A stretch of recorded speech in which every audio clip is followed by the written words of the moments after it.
Commission ने किस बात पर दारुल पर कार्रवाई करने का हुक्म दिया है, वो है कि एक फतवा है दारुल देवबंद का, और वो फतवा दारुल की वेबसाइट के ऊपर एक हदीस जिक्र की गई है और कोई उसकी इबारत है, कोई खास तरीके से नहीं है, उस पर उसने कार्रवाई करने का हुक्म दिया है। वो गज़वे हिंद के ताल्लुक से है, जैसा कि दारुल के मोहतिम साहब ने उसकी दिफा में बात की है। तो इतना कहना यह है कि दारुल को हर तरीके से टारगेट किया जाता है, उसके खिलाफ साजिश की जाती है, और दारुल के इंतजामिया सिर्फ दिफाई पोजीशन इख्तियार करते हैं।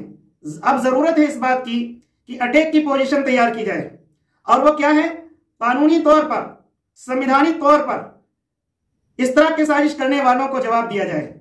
चुनांचे दारुल को, जैसा कि समीर चौधरी साहब एक मकबूल सहाफ़ी हैं, उन्होंने चंद मशवरे दिए हैं, वो बड़े अच्छे हैं। पहला मशवरा तो यह है कि दारुल को लीगल सेल का क़याम करना चाहिए, यानी अंदरूनी मामलात को, दाखिली उमूर को आईनी तरीके से पेश करना चाहिए कौम मिल्लत के सामने।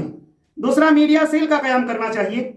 मीडिया सेल क्या है, यानी दारुल को दो ऐसे तर्जमान सहाफ़ियों की ज़रूरत है जो दीन से वाकिफ़ हों, असरी तालीम से वाकिफ़ हों, क़वानीन से वाकिफ़ हों, संविधान से वाकिफ़ हों, और वो तासुब परस्त मीडिया को सही तरीके से, एक संजीदा तरीके से, इंसानियत के तरीके से जवाब दे सकें।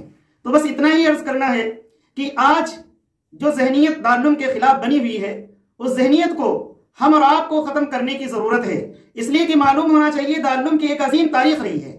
जब मुल्क की आज़ादी का मौका था और 1857 में एक शिकस्त हुई थी अंग्रेज़ों के खिलाफ, और इस देश के बाशिंदों को बड़ी ही कुर्बानी पेश करनी पड़ी थी।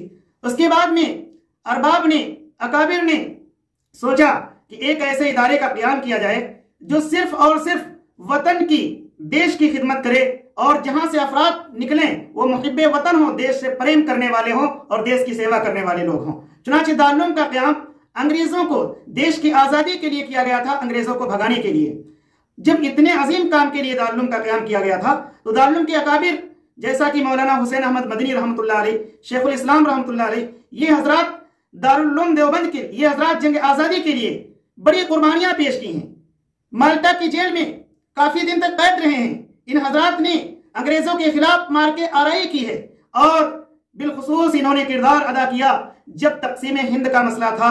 ये बहुत ही इंतहाई कमजोरी का मसला था, और मैं कहता हूं बदकिस्मती का मसला था कि हमारा देश तकसीम हुआ। तो उसमें मौलाना हुसैन अहमद मदनी और मौलाना अबुल कलाम आज़ाद इसके देश मुखालिफ थे, और सख्त मुखालिफ थे कि ऐसा काम न किया जाए। चुनांचे अकाबिर दारुल ने बड़ी कुर्बानी पेश की है। दारुल के खिलाफ जो साजिशें हैं, अल्लाह से दुआ करता हूँ कि अल्लाह ताला इन साजिशों को नाकाम बनाए, और दारुल को अपनी खिदमत करने का हमेशा हमेशा क़यामत तक अल्लाह ताला मौका इनायत करता रहे। इन बातों पर गौर करने की